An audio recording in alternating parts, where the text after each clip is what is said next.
Saudara, usai dirawat sepekan di Rumah Sakit Fatmawati Jakarta, seorang siswa korban perundungan meninggal dunia. Sejumlah kerabat dan keluarga korban mendatangi rumah duka untuk berbelasungkawa. Suasana duka menyelimuti kediaman MH di Tangerang Selatan, Banten. MH diduga menjadi korban perundungan rekan kelasnya. Korban menderita luka pada bagian wajah dan kepalanya karena terkena benda tumpul dan terpaksa dilarikan ke rumah sakit. Kuasa hukum korban mengatakan pihak KPAI telah melaporkan peristiwa ini ke pihak berwajib. Keluarga berharap pelaku dapat segera ditangkap. Pagi baru dikabarin jam 6 pagi setelah sholat subuh dikabarin bahwasannya jam udah nggak ada. Sampai saat ini kemarin kita nanya ke pihak PPA Polres bahwasannya ini laporan itu dari KPAI bang. KPAI sendiri yang bikin laporan. Dari UPTD PPA juga bilang, Dindik pun juga bilang katanya laporan karena viral. Lalu seperti apa penanganan lanjutan terkait kasus dugaan bullying di sekolah? Kita bergabung dengan Komisioner KPAI, Diah Puspitarini. Selamat sore Mbak Diah. Mbak Diah, kami ingin kembali mengkonfirmasi apakah betul laporan dari KPAI ini sudah masuk di Polres dan sejauh ini penanganannya seperti apa? Ya, jadi pada hari Selasa, Selasa yang lalu itu kalau tidak salah tanggal 11 November itu saya memang ke Polres Tangsel. Kemudian kami sampaikan juga informasi terkait dengan bullying di SMP 19 Tangsel. Kemudian kami pun juga berupaya agar kepolisian untuk segera menindaklanjuti. Dan pada intinya kami sudah melaporkan ya Mbak, tetapi laporan memang belum tersebut laporan utuh karena memang kami menunggu dari pihak keluarga. Maka setelah dari Polres kami menjenguk si almarhum ini ya, si anak ke RS Fatmawati dengan harapan bisa bertemu dengan orang tua, dan kalau sekiranya orang tua nanti akan melapor, jelas kami KPAI akan mendampingi secara resmi begitu ya, agar proses hukum tetap berjalan begitu. Baik, Mbak Diah, tapi apakah sudah ada informasi ataupun kepastian baik itu dari pihak rumah sakit apa sebenarnya penyebab dari korban ini meninggal dunia? Saat itu ketika hari Selasa saya datang ke pihak rumah sakit, memang sedang proses ini ya di MRI dan lain sebagainya, tetapi dari perawat dan juga dokter menyampaikan memang ada indikasi ini ya bengkak karena benda tumpul. Ya, memang ada indikasi itu, tetapi secara resmi hasilnya memang belum diinformasikan pada kami. Tetapi apapun itu Mbak, kita tetap bersepakat bahwa bentuk bullying yang seperti apapun kita tidak akan tolerir ya, terutama sampai kemudian mengenai fisik dari anak. Nah, itu jelas tidak akan, istilahnya tidak akan damai begitu ya. Ini kan dari keluarga korban sempat menyatakan bahwa perundungan ini sebenarnya terjadi sejak korban mengikuti MPLS. Artinya kalau memang betul ini terjadi, ini artinya bukan insiden tunggal yang menyebabkan korban terluka dan akhirnya meninggal dunia. Tapi ada pola perundungan yang sebenarnya sudah dilakukan sejak hari ataupun jauh-jauh hari. Apakah KPAI mengetahui hal ini dan penanganannya nantinya akan seperti apa? Iya, kalau informasi yang kami dapatkan memang kita berfokus pada kejadian yang di bulan Oktober Mbak. Jadi di bulan Oktober yang kemudian sampai mengenai fisik, tetapi memang kami mendapatkan informasi demikian juga dari pihak keluarga bahwa sejak anak ini masuk sekolah ya, dengan kondisi anak yang demikian, muncullah ya senioritas, junioritas, kemudian muncul juga bullying dalam bentuk bukan fisik tapi psikis ya, atau mungkin verbal. Nah, kemudian itu berlanjut demikian karena memang kondisi dari almarhum ini juga sedikit lemah begitu ya. Dan akhirnya ya seperti yang kejadian di bulan Oktober. Nah, kami sedih sekali Mbak, memang KPAI mencatat bahwa pada tahun ajaran baru ini indikasi bullying itu memang naik ya. Kenapa? Karena pada saat itu ada junior baru, kemudian ada senior baru. Nah, senioritas inilah yang kemudian memicu adanya bullying yang kemudian mengarah kepada psikis ataupun fisik. Oke, Nah, tapi pihak sekolah tahu tidak bahwa perundungan ini atau sifat-sifat yang bisa dikatakan sikap dari kakak kelas ke juniornya ini terjadi sejak MPLS? sepertinya tidak ya, mereka juga fokus pada di bulan Oktober. Tetapi kami meminta, kemarin kan ketemu dengan Kepala Dinas Pendidikan Kabupaten Tangsel ya, Mhm. itu juga kami sampaikan bahwa Pak mohon diruntut betul. Jadi tidak mungkin ada bullying secara frontal kalau tidak dimulai dari bullying yang kecil-kecil gitu. Hmm, hmm. Nah, ini artinya mestinya sekolah mulai menyadari itu sejak awal, sama seperti yang tadi Mbak sampaikan. Nah, Mhm. yang kedua, pihak sekolah ini kan mestinya sudah ada asesmen, Mbak. Di sekolah-sekolah negeri, Mhm. itu layaknya anak peserta didik baru itu memang ada asesmen. Nah, dari asesmen ini seharusnya diolah dan apakah ada kecenderungan anak ini mungkin lemah, Ya, anak ini sering mengalami bullying itu kan harus terbaca di situ. ya. Nah, di sini yang kemudian kami meminta dari sekolah itu juga mengetahui sejak dari awal, gitu ya. Oke. Karena tidak menjadi alasan ketika seorang anak itu lemah yang seharusnya menjadi subyek yang dilindungi seperti itu. Mbak Dia, ini kan keluarga korban dan juga keluarga pelaku disebutkan sudah melakukan mediasi. Ya, betul. Apakah ini sebagai bentuk lepas tanggung jawab sekolah terhadap kasus perundungan ini? Mestinya tidak ya.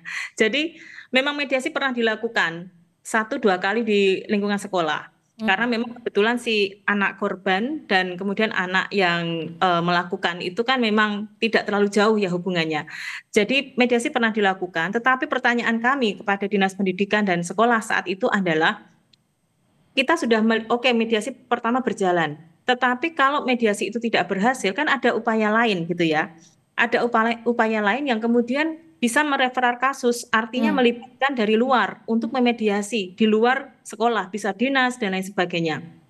Atau Ya. kalaupun KPAI juga bisa begitu ya. Oke. Nah, kemudian ini ternyata tidak berhenti. Artinya kita juga melihat kondisi si anak korban ini semakin melemah, kemudian membutuhkan perawatan, membutuhkan biaya dan restitusi lainnya. Nah, ini mestinya kan dijawab begitu ya. Itu kami tangkap dari pihak keluarga kemarin begitu. Karena sebenarnya yang terpenting adalah bukan di mediasinya, tapi bagaimana preventifnya untuk mencegah perundungan terjadi di sekolah. Yang kita tahu adalah Mbak. Jadi gimana? penanganannya juga mestinya sekolah harus sigap. Ya, karena jangan hanya berfokus di preventif, penanganan juga demikian. Kalau sudah terjadi kan sekolah juga harus melakukan sesuatu gitu ya. Nah Mbak Dia, ini kan terjadinya di sekolah, di mana Ya. sekolah seharusnya menjadi lapisan pertama untuk mendeteksi karakter dari setiap siswanya. Seharusnya deteksi perilaku siswa ini yang terjadi dalam kasus ini seperti apa catatan dari KPAI yang sudah ditemukan? Iya, pertama memang kemarin saya belum bisa komunikasi dengan si anak korban ya karena kan sangat lemah sekali. Saya sebenarnya ingin menanyakan, apakah si anak korban ini pernah melaporkan ke sekolah? Dalam artian ketika dibully dalam bentuk apapun, itu pernah nggak melaporkan ke sekolah? Tetapi karena si korban ini sangat lemah dan komunikasinya terbatas, Mbak. Jadi saya tidak bisa bertanya langsung, tapi dari pihak keluarga katanya sudah melaporkan ke pihak sekolah gitu ya. Nah, mestinya laporan pertama dalam bentuk apapun itu, apalagi ini siswa baru ya, siswa baru karena baru baru masuk sekolah dari kelas 6 ke kelas 7. Itu kan mestinya direspon dengan cepat. Nah, ini pembelajaran untuk semua sekolah saja. Jangan anggap remeh setiap laporan bullying yang dialami oleh siswa ya. Mau itu bullyingnya dalam bentuk verbal, maupun dalam bentuk yang lainnya itu harus disikapi. Karena yang namanya anak kondisinya berbeda-beda, Mbak. Apalagi si almarhum ini ya, ini kan selain juga secara psikologis mungkin juga dia belum sekuat teman-teman yang lain karena masih anak baru, ditambah kondisi fisik yang juga lemah gitu ya. Jadi kan ini ditambah gitu. Dan si anak juga bingung dia akan melaporkan gimana nanti kok tidak ada respon dan lain sebagainya. Sehingga bullying terjadi lagi begitu. Oke, Mbak Dia, jika memang setiap orang tua juga mempercayakan sekolah untuk membentuk karakter bagi anak-anaknya. Apakah KPAI melihat bahwa di sini sekolah juga seharusnya bertanggung jawab untuk memantau setiap tindakan kekerasan yang terjadi di sekolah? Apakah pihak KPAI juga mendorong untuk memberikan sanksi kepada sekolah? Ya, kalau itu kita lihat ya nanti, apakah memang banyak pertanyaan, apakah ada kelalaian dan lain sebagainya. Setiap bullying yang terjadi di sekolah manapun dan ternyata mengakibatkan fisik ya, kalau mengakibatkan cedera fisik dan lain sebagainya, kita bersepakat bahwa itu kejadian di sekolah ya, sekolah harus bertanggung jawab. Mestinya kan begitu. Hmm. Yang kedua, kalau kemudian apakah ini akan dibawa ke ranah hukum, sekolah dan lain sebagainya, kita juga berfokus pada anak-anak yang lain ya, yang mereka juga harus belajar. Tetapi pada intinya, kalau memang sekolah harus bertanggung jawab, paling tidak kan sekolah memberikan informasi yang tepat, kemudian sekolah juga berupaya sejauh mana mediasi kalau gagal sekolah melakukan apa, itu kan juga harusnya tahu ya Mbak ya. Nah, terus kemudian kami juga sangat sedih ketika kenapa kasus ini tidak segera dilaporkan karena pihak keluarga juga takut ya.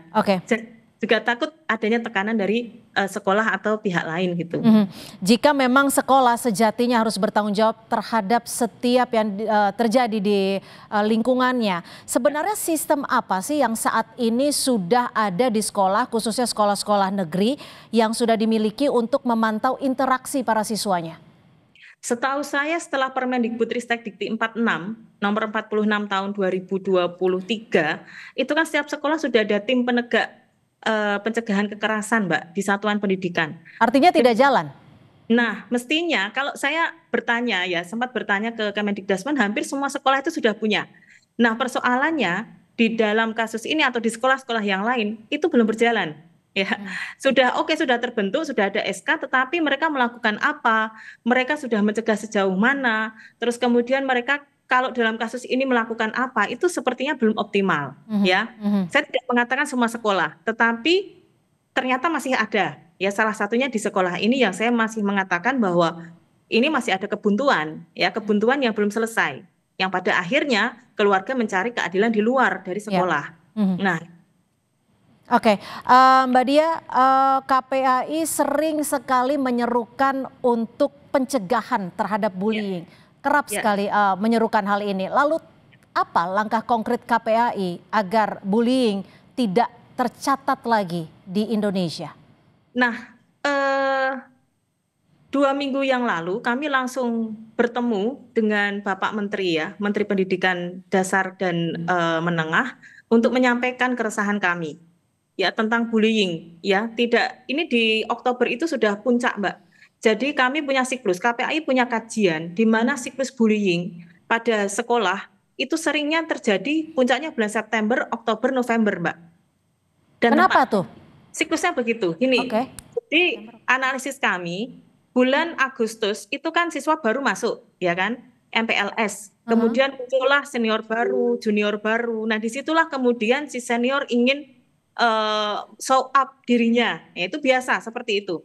Nah kemudian di bulan September ini mulai ada dominasi Mbak, mulai ada dominasi, kemudian anak baru juga mulai mencoba berinteraksi dengan banyak orang, ya kan.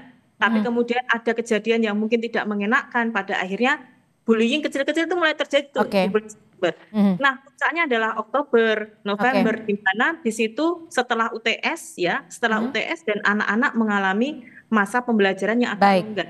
Baik, artinya KPAI sudah memiliki catatannya, bahkan siklusnya juga sudah ada, tinggal bagaimana untuk menuntaskan kasus bullying yang terjadi di sekolah. Terima kasih Ibu Mbak Dia Puspitarini, Komisioner dari KPAI, sudah berbagi perspektif di Kompas Petang. Selamat sore. Terima kasih Mbak Cynthia.